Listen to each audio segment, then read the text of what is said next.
తెలంగాణలో బీసీ సంఘాల బంద్ కొనసాగుతుంది. పలువురు కాంగ్రెస్ నేతలు బీసీ బంద్ లో పాల్గొన్నారు. మరింత సమాచారం మా ప్రతినిధి సిద్ధార్థ్ అందిస్తారు.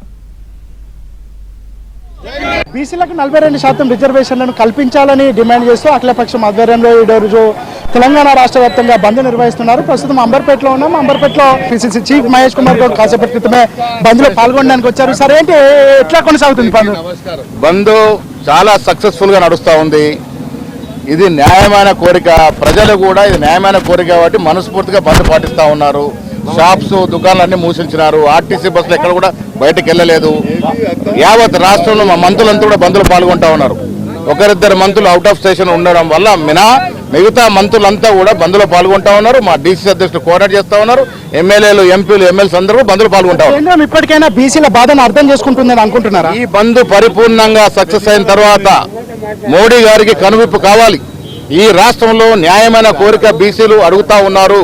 దాంట్లో స్వచ్ఛందంగా ప్రజలు సహకారం చేస్తా ఉన్నారు కాబట్టి బంద్ విజయవంతమైంది అనేటువంటి విషయం మోడీకి తెలియాలి.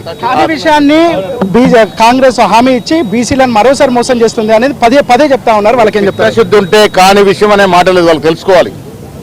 మాకు చిత్తశుద్ధి ఉంది కాబట్టి స్వాతంత్రం అనంతరం 95 ఏళ్ల తర్వాత ఒక రెడ్డి అయినటువంటి ముఖ్యమంత్రి రేవంత్ రెడ్డి కులసర్వే చేసినాడు. మీకు చిత్తశుద్ధి ఎక్కడుంది? ఇది రాహుల్ గాంధీ గారి కోరిక, ఆకాంక్ష నెరవేర్చిన ఘనత తెలంగాణ కాంగ్రెస్ ప్రభుత్వం దక్కింది.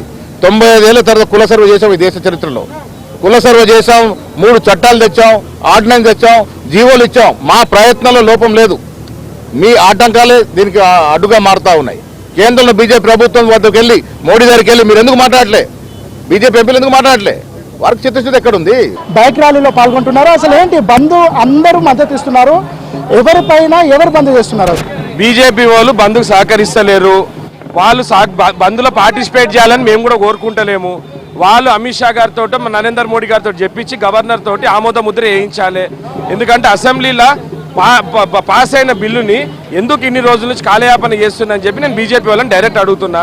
మొత్తానికి అయితే అన్ని రాజకీయ పార్టీలు బీసీలకు 42% రిజర్వేషన్లు ఇవ్వాలని మద్దతు తెలుపుతున్నప్పటికీ బీజేపీ చేస్తున్నటువంటి ద్వంద్వ వైఖరి వల్లనే బీసీలకు అన్యాయం చేస్తుందని కాంగ్రెస్ పార్టీకి సంబంధించినటువంటి నాయకులు చెప్తా ఉన్నారు. ప్రస్తుతం దానం నాగేందర్ ఉన్నారు. ఇప్పటి వరకు తరతరాలుగా మా కుటుంబాలకు, మా యొక్క బీసీలకు అన్యాయం జరిగింది కాబట్టి ఇప్పటికైనా రాబోయేటువంటి తరాల కన్నా మీరు న్యాయం చేయండి అనేది మా డిమాండ్. తప్పకుండా ఇంతకుముందు కూడా ఢిల్లీలో ధర్నా చేశాము. మళ్ళీ అవసరం ఉంటే కేంద్రంలో ఉన్నటువంటి ప్రతి ఒక్క ఉన్నటువంటి కేంద్ర మంత్రులు అందరి అవసరం ఉంటే వాళ్ళ ఇంట్లో ముందు కూడా ధర్నా చేస్తారు. అందరూ మద్దతు ఇస్తున్నారు కానీ బీసీలకు 42% రిజర్వేషన్లు అనేది రావట్లేవు. అసలు ఎవరు తప్పంటారు? ఇప్పుడు ఈ బీసీలకు 42% రిజర్వేషన్ ఇచ్చే బాధ్యత బీజేపీది ఉండే. ఎందుకంటే ఇక్కడ నుంచి రిజర్వేషన్ మూవ్ అయిన తర్వాత బీజేపీ దీన్ని ఉద్దేశపూర్వకంగా నోటి లిప్ సింపతి చూపిస్తుంది తప్ప వాళ్ళు ప్రాక్టికల్గా ఎక్కడ కూడా కేంద్ర ప్రభుత్వాన్ని ప్రయత్నం చేసినట్టుగా ఎక్కడ కనబడలేదు. కాంగ్రెస్ ప్రభుత్వం మోసం చేస్తుందని చెప్పి మేము శాసనసభలో ప్రవేశపెట్టాము. దానికి చట్టం ఉందా లేదా అనేది పక్కన పెడితే ఇది మా హక్కా కాదా, ఇది మాకు రాజ్యాంగంలో మాకు కల్పించిన హక్కా కాదా, మా ఫండమెంటల్ రైటా కాదా? మా ఫండమెంటల్ రైట్ని మేము డిమాండ్ చేసే అధికారం మాకుంది కాబట్టి మేము అదే డిమాండ్ చేస్తున్నాం తప్ప వాళ్ళ మేర్బానీ గురించి అడుగుతాను. మొత్తానికి అయితే బీసీలకు 42% రిజర్వేషన్లు ఇవ్వడం అనేది ఒక ప్రజాస్వామిక డిమాండ్. దీనికోసం అన్ని పార్టీలు మద్దతు ఇచ్చాయి. కానీ బీజేపీ మాత్రం కేవలం మద్దతు ఇస్తుంది కానీ చేయాల్సినటువంటి బాధ్యతను విస్మరిస్తుంది సంబంధించినటువంటి నేతలు చెప్తున్నారు.